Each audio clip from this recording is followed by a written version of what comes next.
Is this handmade? Are you making fun of me? Handmade is nothing more than garbage.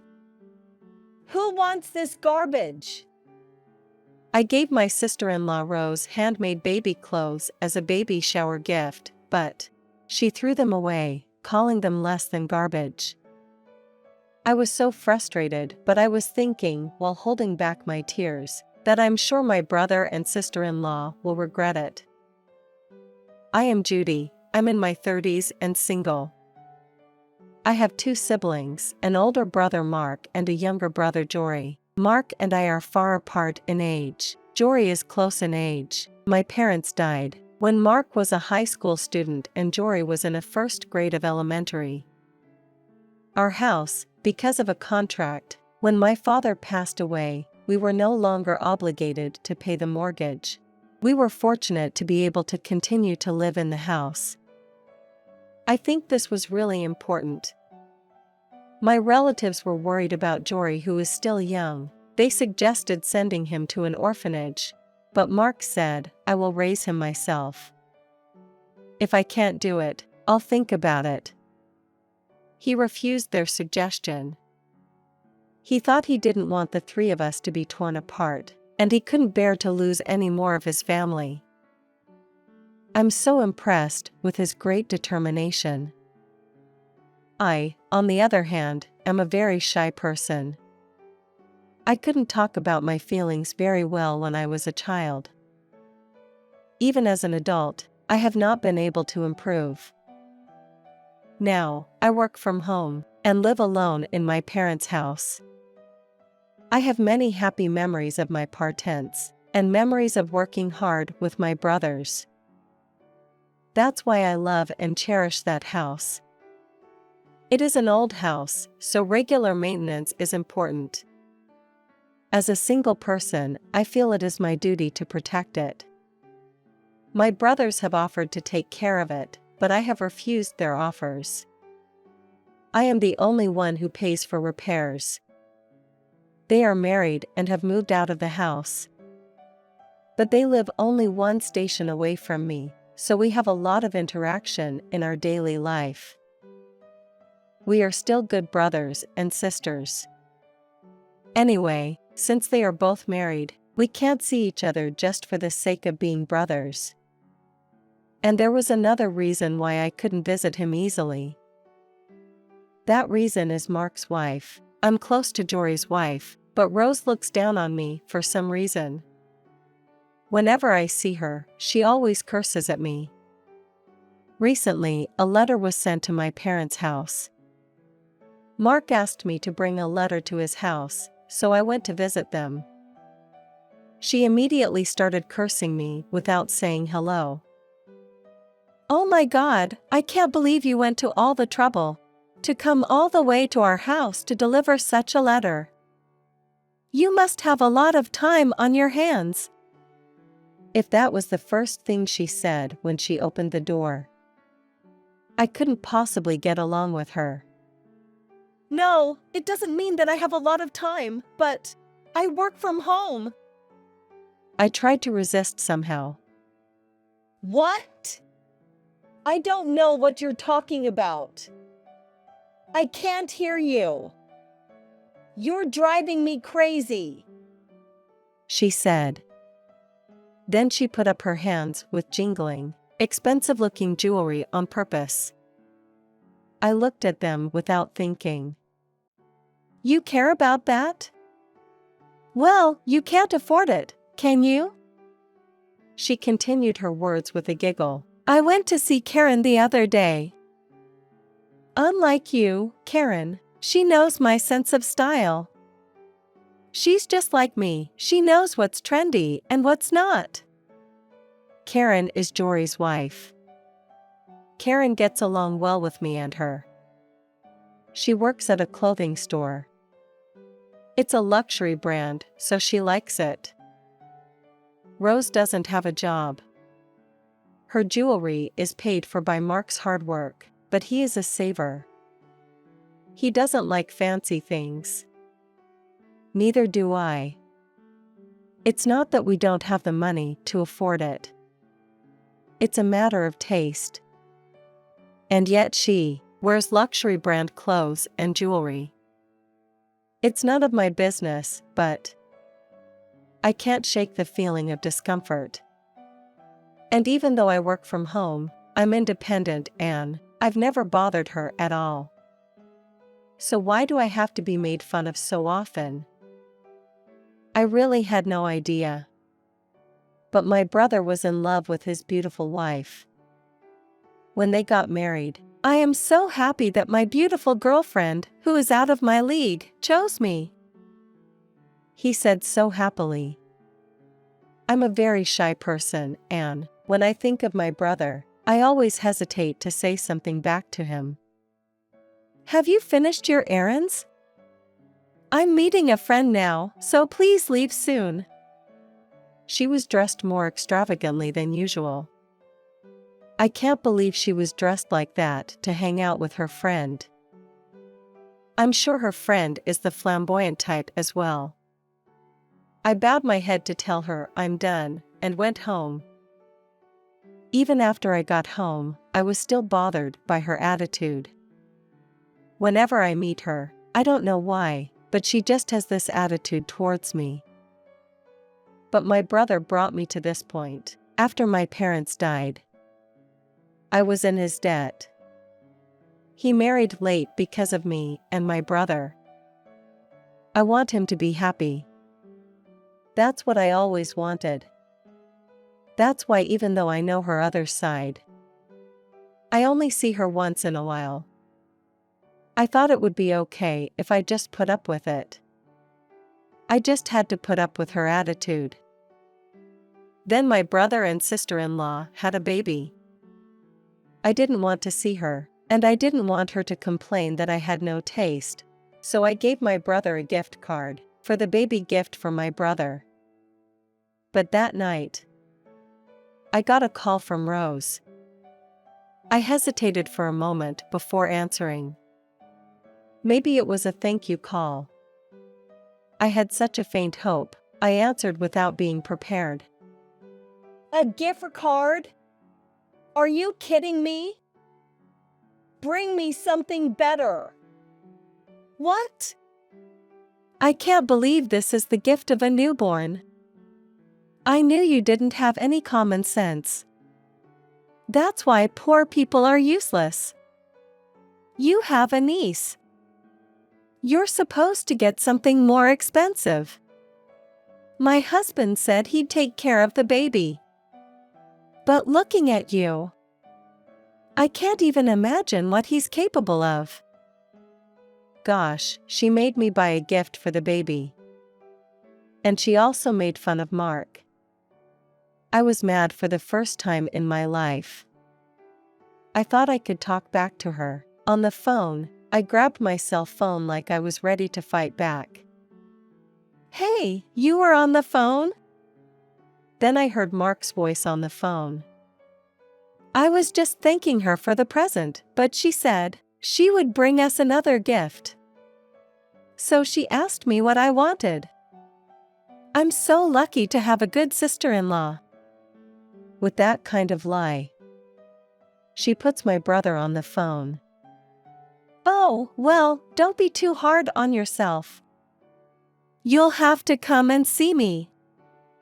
No problem, I'll come see you when I can, I said and hung up the phone. What was I going to do now? By talking back, I might have robbed my brother of his happiness. I was afraid of that. I want him to be happy. I want him to keep his gentle smile. That's all I wanted. A few days later, I went to Rose's house. I was told that Mark would be there today. I was on my way to go there with a peace of mind. When I got there, he came out the front door. Oh, sorry, I got called to work. But please have a good time with her. He said that and left. As I watched his back, I felt a cold stare behind me. And the nightmare began. Roses had received a baby gift from Karen on another day. She bragged about it with satisfaction.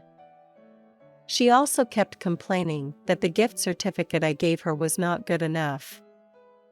Her baby is adorable, but I thought I'd just give her the gift and go home soon. Well, What's this? Did you hear what I said the other day? I gave Rose baby clothes. She made fun of the fact that they were handmade and threw the whole package away in front of me. This is handmade, isn't it? Are you making fun of me? Handmade is nothing but garbage. Who wants this garbage? Many words came to my mind to say back, but then I remembered Mark's happy voice. I swallowed the words. Instead, tears welled up in my eyes. I hurriedly left the place. She said something behind my back, but I couldn't listen to them anymore. After that, I was often out of touch with him. Partly because he was busy, but also because I didn't contact him. Then, after a while, I got a call from Mark. Karen had given birth to a baby. He wanted me to go with his wife to celebrate. I wanted to refuse, but Mark thinks I'm good friends with his wife. He said to me, "I am worried about letting her go alone with the baby. I want you to go with her." I had no choice but to agree. By the way, he and Jory were at work, so they were going to meet me later. So I went with his wife to Jory's house to celebrate. Because of the trouble I went through last time, I had prepared a slightly larger gift certificate as a congratulatory gift for Karen. I had planned to get baby clothes for Jory's baby, but after the incident with Rose, I changed it to a gift card. To be honest, I wanted to leave as soon as I gave her the gift.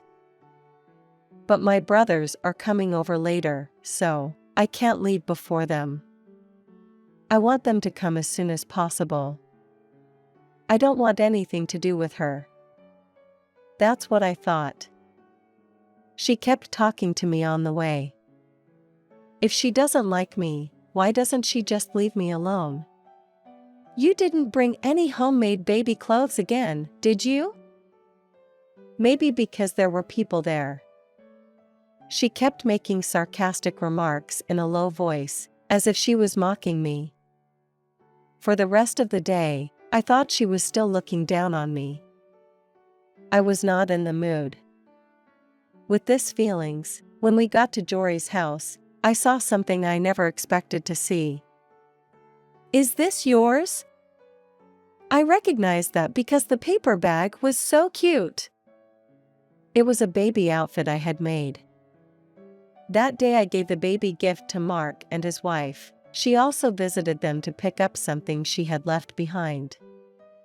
She brought it back without thinking. She thought about asking my brother and sister-in-law for permission. She wanted to ask Rose's permission, but Karen thought that something had happened between Rose and me, so she was going to bring it back at the first opportunity. I was surprised to see the baby clothes Karen had brought. Rose, on the other hand, was surprised to see that Karen had brought baby clothes from Rose's place. "What are you doing with all this junk?" I asked her, and as usual she looked at me like I was an idiot. But the next thing Karen said was, Rose's color changed. "What are you talking about, garbage? It's such a waste to throw it away. It's such a luxury item."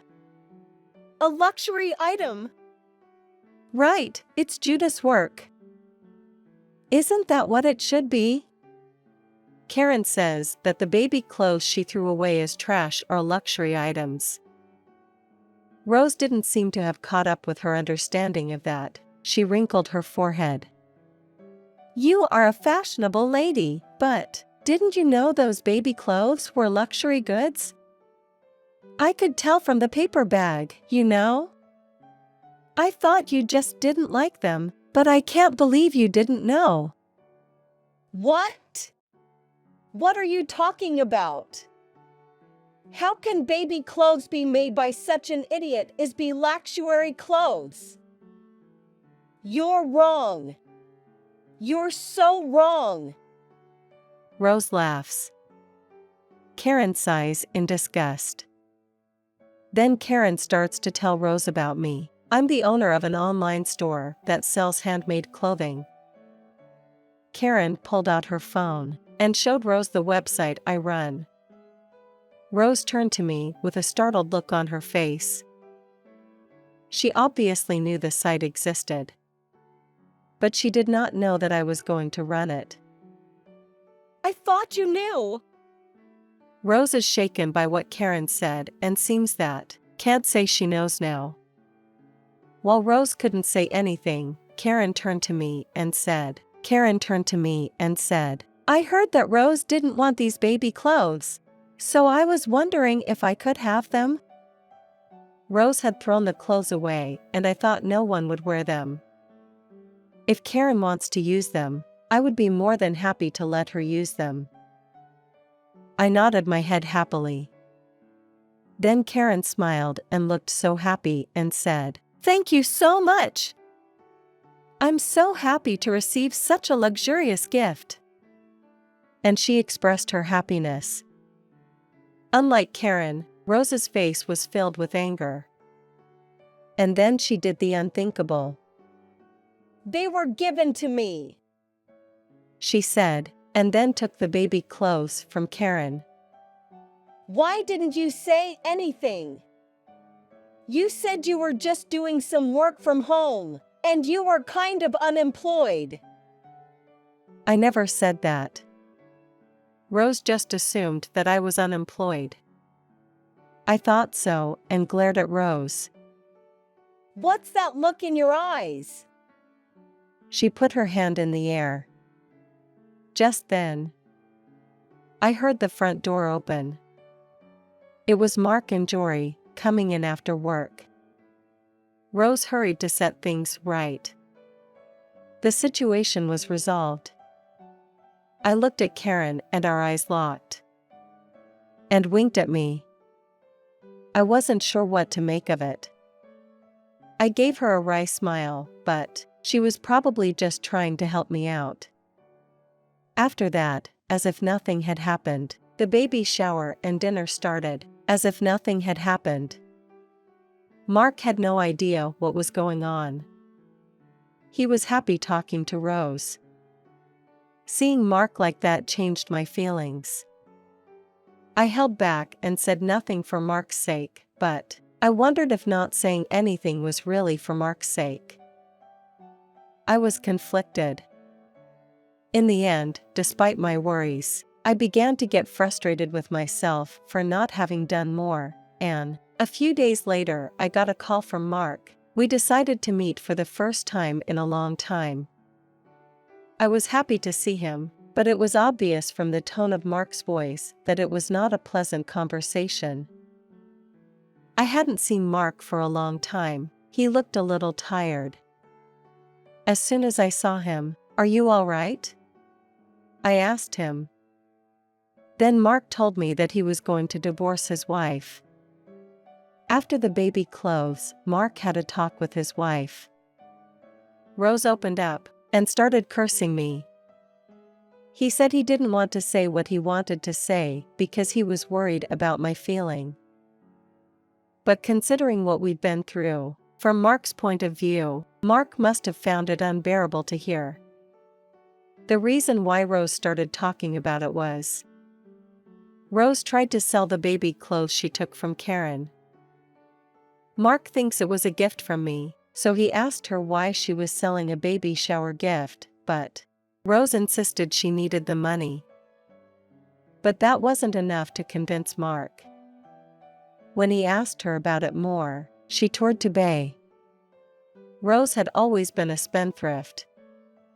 Mark wanted to give her a comfortable life, so he gave her enough money, but he felt uncomfortable when Rose turned to bay and cursed at me. Then Mark investigated her using a detective agency, and he found out that she was spending the money on her cheating partner.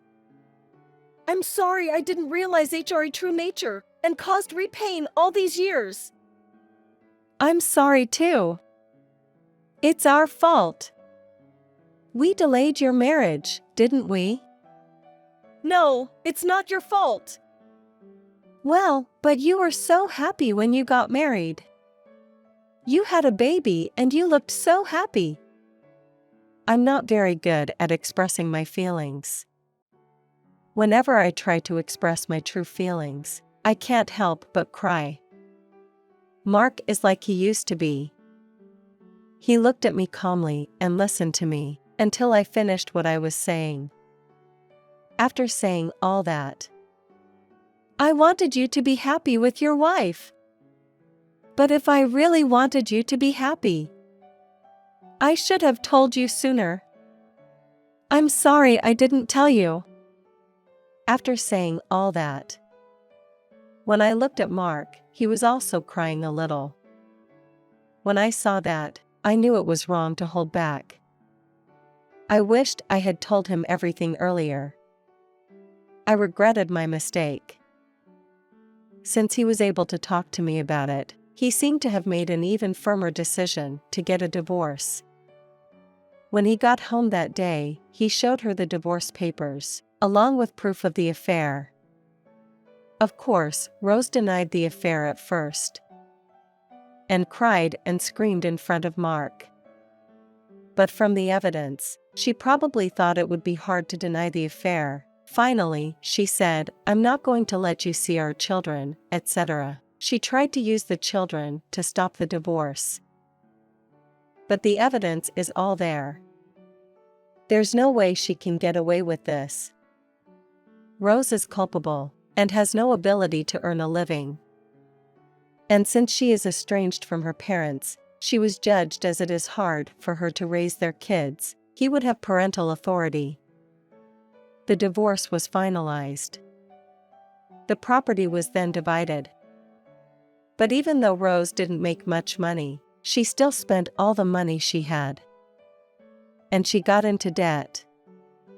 Maybe she acted like she was crying and screaming in front of my brother, and I guess she was not sorry for what she did. But she actually lived in poverty as a little girl, so she had a history of being made fun of. After she grew up, in order not to be made fun of, she became vain. She had hidden it from her brother, but she confessed it to get his sympathy before they divorced. But no matter what she had experienced in the past, what she had done was unforgivable. He didn't feel sorry for her. And he told me not to worry. For now, I take care of the children while he's at work. When my brother told me about he got divorced, I knew he would need a babysitter. I took it upon myself to babysit.